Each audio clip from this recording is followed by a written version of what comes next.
இவர்களுக்கு கலக்கம் வந்துவிட்டது. யாருக்கு? சேனை தலைவர்களுக்கும் பிரதான ஆசாரியர்களுக்கு கலக்கம் வந்தபடியினாலே அவர்களை பலவந்தம் பண்ணாமல் கூட்டிக் கொண்டு வந்து அவர்களை திரும்ப கொண்டு வந்து நியாயாசனத்துக்கு முன்பாக நிறுத்துகிறார்கள். இப்பொழுதுதான் வாசித்த காரியம் நடைபெறுகிறது. கமாலியேல் என்று சொல்லுகிறவன் இவர்கள் மூர்க்கபடி அடைந்து அவளை கொலை செய்யும்படியாக தீர்மானம் பண்ணுகிறார்கள். அப்போஸ்தலர் 5ஆம் அதிகாரம் 23ஆம் வசனம் சொல்லுகிறது, இவர்கள் அவளை கொலை செய்ய தேடுகிறார். 5ஆம் அதிகாரம் 33ஆம் வசனம் சொல்லுகிறது, இவர்கள் இந்த சீடர்களை கொலை செய்ய எத்தனம் பண்ணிவிட்டார். முதல்ல என்ன செய்தார்கள்? பொறாமையினாலே பிடித்து சிறைச்சாலையிலே போட்டார்கள். இரண்டாவதாக அவர்களை கொலை செய்யும்படியாக தீர்மானம் பண்ணுகிறார்கள். கொலை செய்வதற்காக கூடிவிட்டார்கள். இப்பொழுதுதான் கமாலியேல் என்று சொல்லக்கூடிய ஒரு மனிதன் 5ஆம் அதிகாரம் 34ஆம் வசனம் சொல்லுகிறார். வாசிங்க.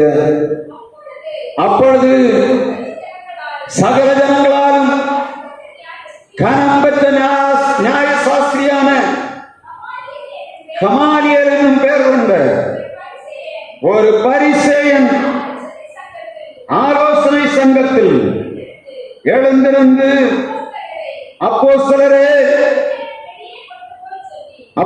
வெளியே போக சொல்லி சங்கத்தாரை நோக்கி, இஸ்ரவேலரே, இந்த மனுஷருக்கு நீங்கள் செய்ய போகிறதை குறித்து எச்சரிக்கையாயிருங்கள். அங்கே வசனம் சொல்லுகிறது, நியாய சாஸ்திரியாய கமாலியேல் நியாயஸ்தலத்தில் எழுந்து நின்று சொல்லுகிறான், மனிதர்களே, பரிசேயரே, சதுசேயரே, பிரதான ஆசாரியரே, நீங்கள் செய்ய போகிற காரியத்துக்கு எச்சரிக்கையாயிருங்கள். காரணம் என்ன?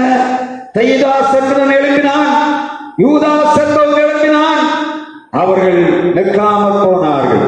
இந்த காரியம் தேவனால் உண்டாயிருந்தது என்று சொன்னால் நீங்கள் தேவனோடு போர் செய்யாதீர்கள் என்று சொல்லி எழுந்து நின்று அந்த இடத்திலே கமாலியேல் அந்த ஜனங்களை தடை பண்ணுகிறதை கர்த்தருடைய வார்த்தை சொல்லுகிறது.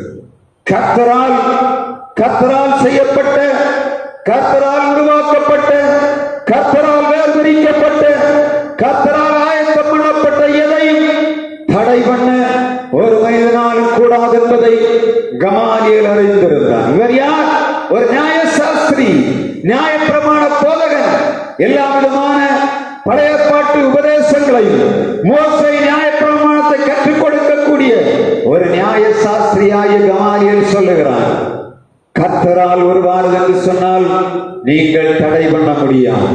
கர்த்தரால் இது ஏற்படுத்தப்பட்டதானால் ஒரு மனிதனால் தடை பண்ண முடியாது. கர்த்தரோடு போர் செய்யாதபடி பாருங்கள் என்று சொல்லுகிறார். அன்பு சகோதரனே, சகோதரியே, கர்த்தர் நம்மை வைத்திருக்கிற பாதை, கர்த்தர் நம்மை அழைத்துக் கொண்டு வருகிற பாதை, கர்த்தர் நம்மை நடத்தி கொண்டு போகிற பாதை நம்முடைய வாழ்வெல்லாம் ஆண்டவருடைய கையில் இருக்கிறது. அது கர்த்தரால் உருவாக்கப்பட்டதனால் அதற்கு எதிராக போர் செய்யவே கூடாது. கேட்க வேண்டியது, ஆண்டவரே, இது உம்முடைய சுத்தம் தானா? நீர் செய்கிறீரா? இல்லாவிட்டால் சத்ருவானவன் செய்கிறானா என்பதை தேடி பார்க்க வேண்டும். கர்த்தர் செய்வதை ஒருவராலும் தடை பண்ண முடியாது. வசனம் மிக தெளிவாக சொல்லுகிறது. ஜனங்கள் அமர்ந்து விட்டார்கள். இப்பொழுது அவர்கள் திரும்ப ஆண்டோடைய வார்த்தையை பிரசங்கிக்கும் போது அவளை அடித்து இனிமேல் இயேசு நாமத்தை குறித்து ஒன்றும் செய்யக்கூடாது என்று சொல். முதலாவதாக சிறைச்சாலைக்குள்ளே வைத்தார்கள். ஆண்டவருடைய தூதன், கர்த்தருடைய தூதனை விடுதலை ஆக்கினார். இரண்டாவதாக அவளை கொலை செய்யும்படியாக தீர்மானம் பண்ணுகிறார்கள்.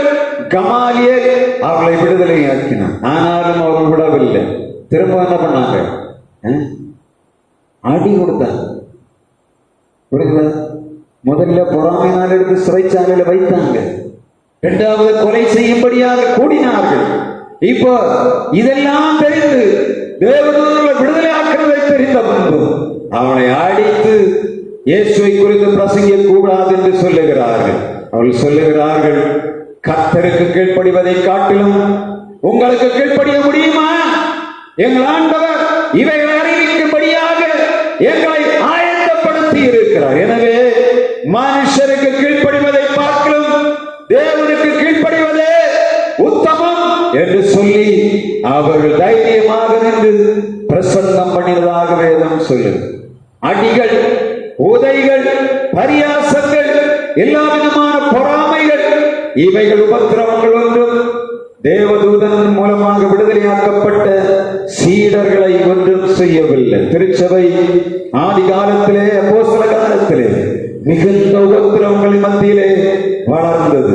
இன்றைக்கு நாம் மிகவும் சொகுசாக ஆண்டவர் கொடுத்த விடுதலை, ஆண்டவர் கொடுத்த ஐஸ்வர்யங்கள், ஆண்டவர் கொடுத்த சம்பத்துகள், இவைகளின் மேலே சார்ந்து மிகவும் லகுவாக நாம் வாழ்ந்து கொண்டிருக்கிறோம். சுவிசேஷத்தை அறிவிப்பதற்கும் சுவிசேஷத்தை விதைப்பதற்கும் திரளான ஜனங்கள் இந்த உலகத்தின் பாவத்துக்குள்ளே சிக்கிக் கொண்டு கிடக்கிறதையும் விடுதலையாக்கும்படியான எண்ணம் இல்லாதபடி நாம் நம்முடைய சேத்தை சார்ந்து கொண்டிருப்போம் என்று சொன்னார்.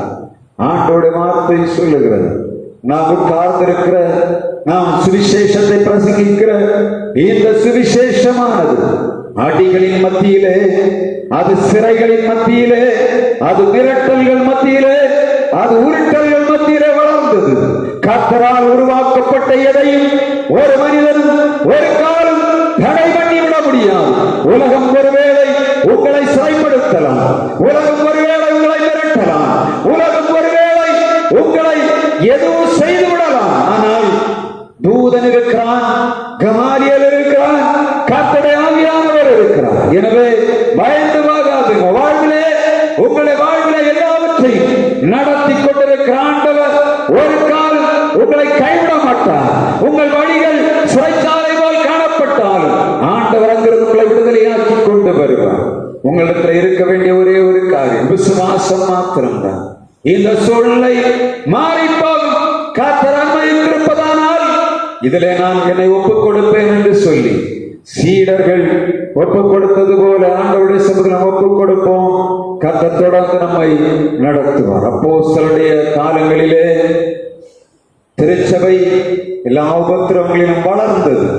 ஆனால் இன்றைக்கு உபத்திரவங்களை கண்டு ஓடி போகிற திருச்சபையாகினா கர்த்தர் நமக்கு தந்திருக்கிற ஜீவன், கர்த்தர் நமக்கு தந்திருக்கிற சுகம், கர்த்தர் நமக்கு தந்திருக்கிற விடுதலை, இவைகளை எடுத்து ஆண்டவருக்கு சுவிசேஷத்தை அறிவிக்கும்படியாக உயிர்த்தெழுந்த இயேசுவை கிறிஸ்து என்று பிரயாசப்படுத்தும்படியாக பிரயோகிக்கும்படியாக ஆண்டவர் நம்மை தெரிந்திருக்கிறார். எனவே அப்போஸ்தல சபையிலான அடையாளங்கள் அற்புதங்கள் மூலமாக ஆண்டவர் தம்முடைய வார்த்தை உறுதிப்படுத்தினார்.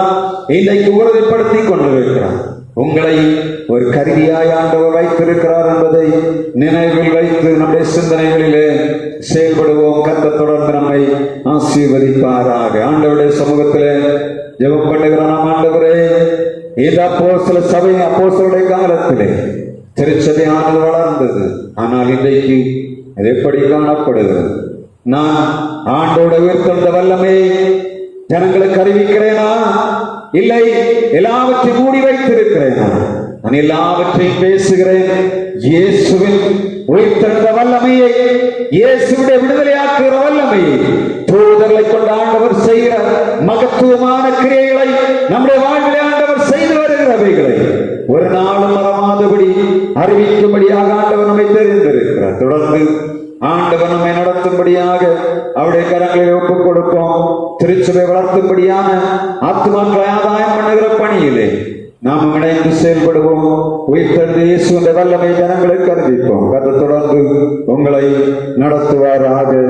நாம் விசுவாச கீதங்களிலே 200வது பாடலை பாடும்போது ஆண்டவருக்கு காணிக்கை செலுத்துவோம். என்னை மறவா இயேசுநாதா, உந்தன் தயவால் என்னை நடத்தும். விசுவாச கீதங்களிலே 200வது பாடல்.